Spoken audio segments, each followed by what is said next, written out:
Hey guys, welcome to the 199th C# tutorial that I'm making for the new Boston.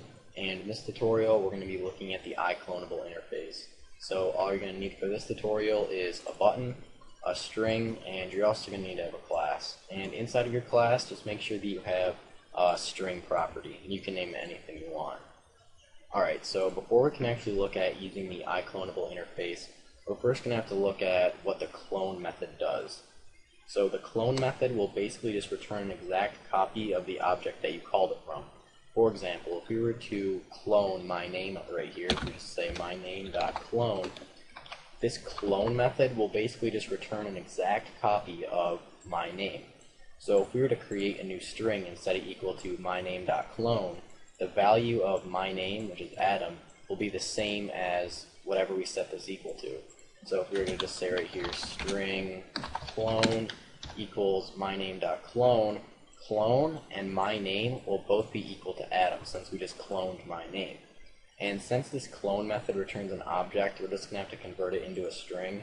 So we're just going to cast it as a string right here. Alright, so now clone and my name are both equal to Adam. So if we were to display in a message box my name, clone, then it would be Adam, since my name equals Adam, and we just cloned my name and set that equal to clone. Alright, so let's just debug here and make sure that it works. Yep, Adam. Perfect. Alright, so once again, this clone method will basically just return an exact copy of my name. And that works for everything, or every class that the ICloneable interface is implemented in. Alright, so let's actually look at how to clone our own classes or our own objects. So the first thing that you're going to want to do right here is inherit from the ICloneable interface. So you're just going to want to put a colon after your class name and then just write ICloneable right after it. Alright, and the ICloneable interface only has one method inside of it, and that's clone. So we're just going to say public object. Since we actually have to return something, we're going to actually return a copy of this class right here. So we're just going to call this clone, and we don't need any input from the user.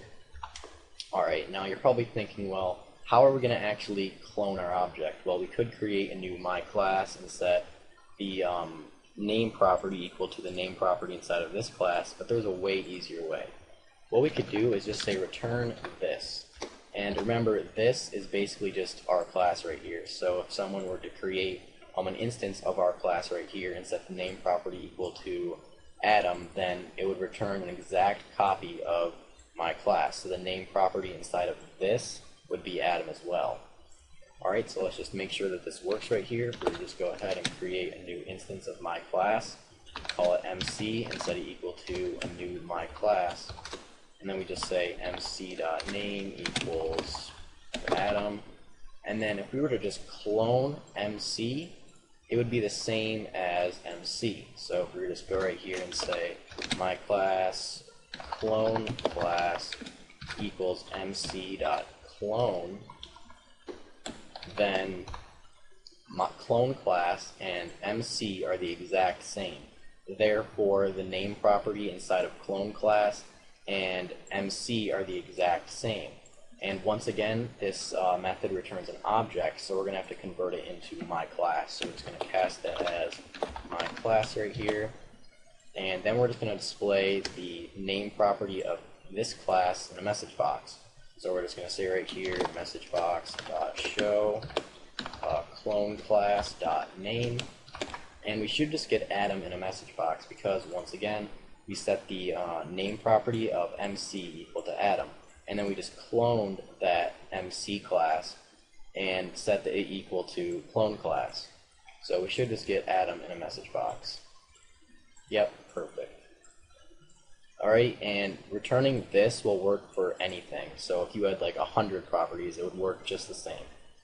Alright, so that's pretty much it for this tutorial on using the ICloneable interface. So, see you guys.